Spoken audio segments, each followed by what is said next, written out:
శ్రీమద్ భాగవతం 2వ స్కందం నుండి 111వ పద్యం.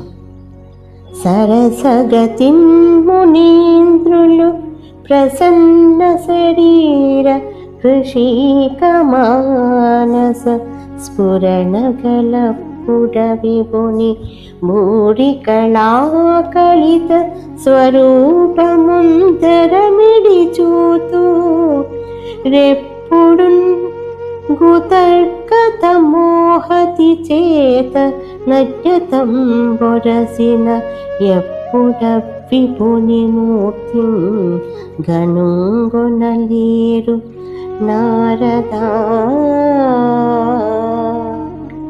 నారదా, మునీశ్వరులు తమ శరీరం, ఇంద్రియాలు, మనస్సు ప్రశాంతంగా ఉన్నప్పుడు మాత్రమే ఆ పరమాత్ముని మహిత కళ విలసితమైన స్వరూపం చూడగలరు.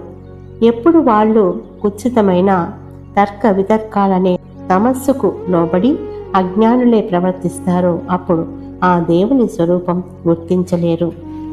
శ్రీమద్ భాగవతం 2వ స్కందంలోని 112వ పద్యం ఇది వచన భాగంగా ఉంది అని చెప్పి మళ్ళీ బ్రహ్మ ఇలా అన్నాడు: పాపరహితుడు 1000 తలలు, 1000 నేత్రాలు, 1000 పాదాలు కలిగి ప్రకృతిని ప్రవర్తింపజేసే ఆది పురుషుని రూపమే మహా తేజస్వి అయిన ఆ దేవదేవుని మొదటి అవతారం.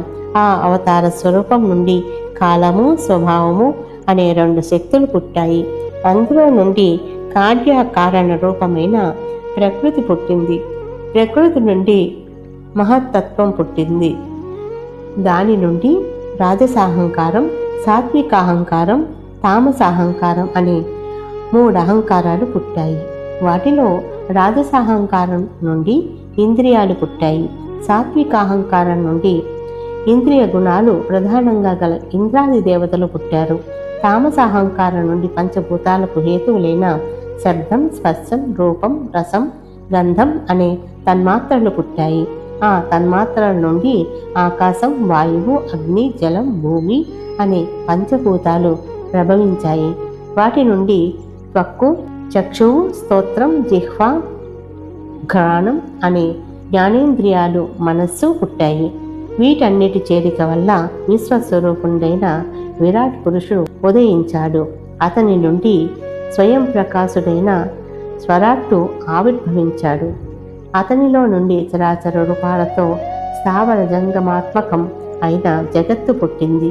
అందుండి సత్వగుణ స్వరూపుడైన విష్ణుడు, రజోగుణ స్వరూపుడైన హిరణ్య గర్భుండనబడే నేను, తమోగుణ స్వరూపుడైన రుద్రుడు జన్మించాము. అందుండే సృష్టి ఉత్పత్తికి హేతువైన 4 ముఖాల బ్రహ్మ ఉద్భవించాడు.